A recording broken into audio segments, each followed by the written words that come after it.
Welcome back to the Brew Bot Development Series. Last week, we got Ragdoll Physics working on Brew Bot, and today I want to make some basic placeholder UI and get the jab ability working. But somehow, the Ragdoll Physics we spent last episode making isn't being thrown anymore. For some reason, I wasn't assigning the attacker anywhere, so I did that, and now Brew Bot gets flung when he ragdolls. But you can't really tell when you're about to ragdoll, so let's add a health bar. Now, I haven't done any user interface so far, so I had to do some research.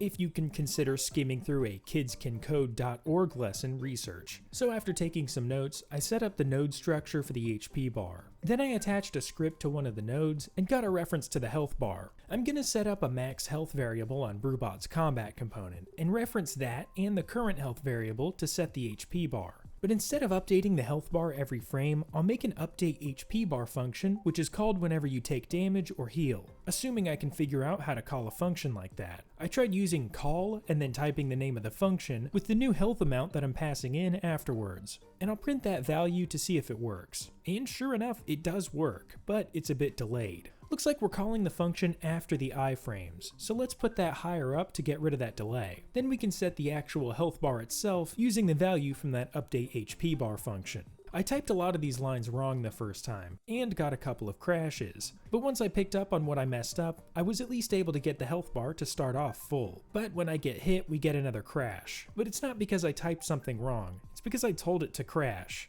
Apparently, I clicked the little red circle next to this line and created a breakpoint here. After getting rid of that, there's no more crash, and the HP bar does update, but not on the first hit for some reason. So it's at 100 for the first 2 hits and 20 after you die. I was guessing that this was something to do with when I was calling the update function, so I moved it around and got it working correctly, but the delay is back again. So I put it inside of the if statement and then again in an else statement. That way it happens on time and every time. But while this does work, I'm getting some weird texture warning things, which I really couldn't figure out for a while. There seemed to be a million different ways to fix this that didn't work or that I didn't understand. But I tried re-importing the textures, and that did work. I don't know what was going wrong, but I like that it's not anymore. Now that BrewBot has a working placeholder health bar, I want to make some health bars for the enemies, which I also don't know how to do at all. So I stole some code from Reddit and started setting up a new script on our enemy health bar. This huge line of code should place the bar on top of the enemy and track it across the 2D screen,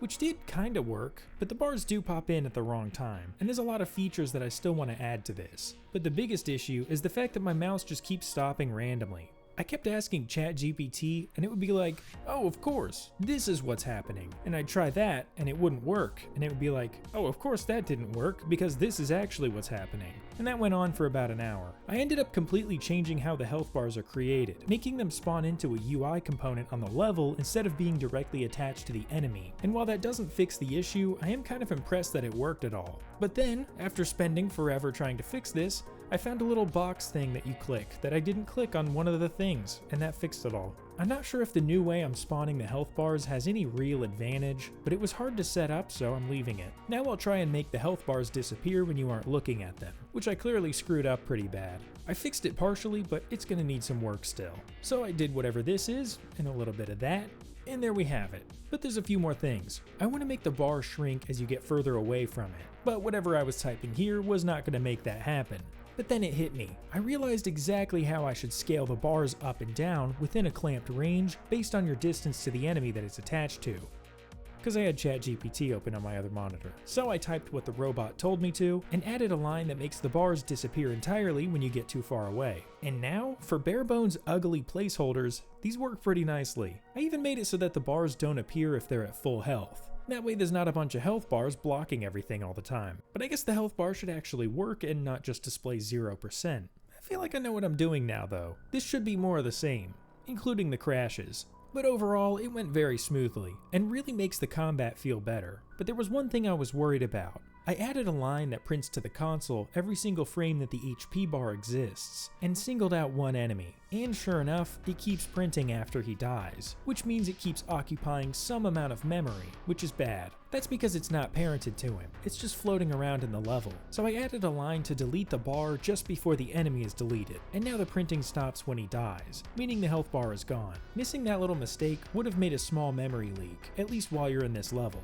I'm sure I've missed things like that so far, or will in the future, But oh well, crappy optimization is really going to add to that AAA feel, and justify this game's $70 price tag. I went ahead and changed the name of our enemy from Test Enemy to Moss Ball, to make things official, and that officially screwed everything up. It says something about a character 3D node not being a node 3D, which I think is supposed to mean something. So I asked my faulty, confused robot companion what went wrong, and I got a lot of very confident answers that very didn't work. I sort of accidentally opened this menu that shows the users of the Mossball script, and it looks like the level is one of them. I guess I accidentally dragged that onto the level when I was trying to place an enemy. So I detached that from the script, and we're all good now. Now I want to add that whole coffee bean system. In case you missed it, I want to have coffee beans that enemies drop from being hit by your normal punch that you then use for stronger attacks. So I made a few variables for current beans, max beans, and bean gain, which I can pass through the punching functions to make the current bean count go up by bean gain when you land a hit. Then I'll print current beans to the console, and it looks like it's all working just fine.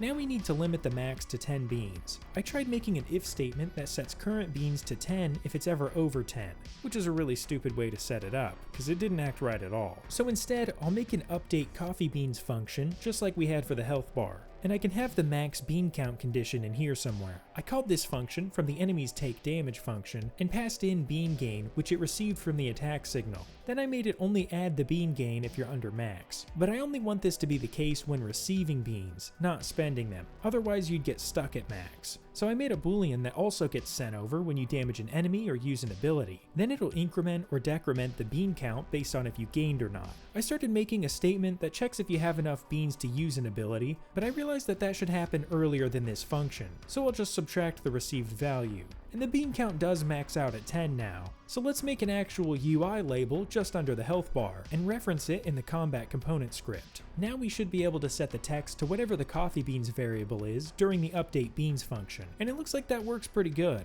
But I want it to let you know when you're at max coffee beans, which could be helpful if you increase your maximum or something. Well, I think it's about time we make a special attack to use coffee beans on. I want to do the jab punch first, which unfortunately starts with me trying to make a blender animation. I duplicated the punch animation and changed the timing a bit, and stretched his arm out on the Y-axis during the punch. I never thought I would look forward to the coding more than the animating when I started this project, but I really do suck at this. I am looking forward to spending more time on it though, and focusing on improving all of his animations in the near future. It's just going to take some time practicing and studying this specific subject and process, but this looks good enough for now. So I imported the new model and copied its animation player onto the player scene. And I set up a keybind that you'll hold to turn your normal punch into a jab punch. Now I can set up an if statement on the combat component to get that input, which is going to reuse a lot from the basic punch. But I need to add the jab animation as another one-shot on the player animation graph. But it doesn't work, because just left-clicking is enough to activate the basic punch first and overwrite the jab punch. So I made a boolean which is set true when holding the ability shift button and set false otherwise, and basic punch will only work when not holding it, while jab punch works if you are. Now I can make a jab punch function, which is going to look a lot like basic punch, but with different stats in the signal that it sends, and some way to extend the hitbox. Alright, now the animation does play, but it freezes his legs when you walk, so I had to filter only his arms and crank handle for the jab animation. It looks like the jab punch function is working as expected though, since it does all 30 damage instead of 10, but I also want it to have a lot more range than the normal punch. Also, Brew Bot's flash red animation is not working anymore, because I replaced the animation player. Dang it. I should probably just code that into the take damage function, that way I can freely replace the animation player. It sounds a lot easier in theory though, because I have to get the overlay material from the mesh and then access the alpha of its albedo property. And of course I typed all those lines wrong the first few times. But once it was working, I felt pretty good, because I won't have to worry about it disappearing anymore, since now it's not even an animation. Where were we? Right, jab punch needs a range boost, so this part took quite a long time to get right. It was easily the most difficult and frustrating update I made this week. The idea is to scale up the punch collider for a moment when you do a jab punch, and then scale it back down. And doing that's not actually that hard, but making it work in a way that's not super awful and buggy is the difficult part. I was getting this thing where the first jab punch wouldn't have the extra range, but the next attack you do does, even if it's a basic punch. I tried making this an animation on the punch collider instead of moving it through the code, because maybe that would somehow be fast enough to activate before the hit scan reads out. But of course that wasn't any better. So I punched around at the wall and printed everything out, paying attention to what was being hit and when it was being hit. I just threw a bunch of single frame delays in to try and jam it up for a second to read only after the hitbox extended, but nothing. I started thinking of another approach, one where I scan the hitbox for around half a second and then fire the damage signal as soon as it finds something. This should give things a lot more leeway, fixing our problem and making the combat feel better in general. I'm not sure I set this up very effectively, but it should at least work. And Jab Punch is online. As janky and unpolished as all of this is, I honestly didn't expect the combat to get this far this fast. But there is an issue. The scanning is just shooting out Jab Punch whenever it finds something. I need to tell the scan which function to fire when it's done based on what I'm doing. So I made a string variable, which is just letters, which I can set to the correct function name based on the input. And then during scanning, I can call the function by name based on the variable.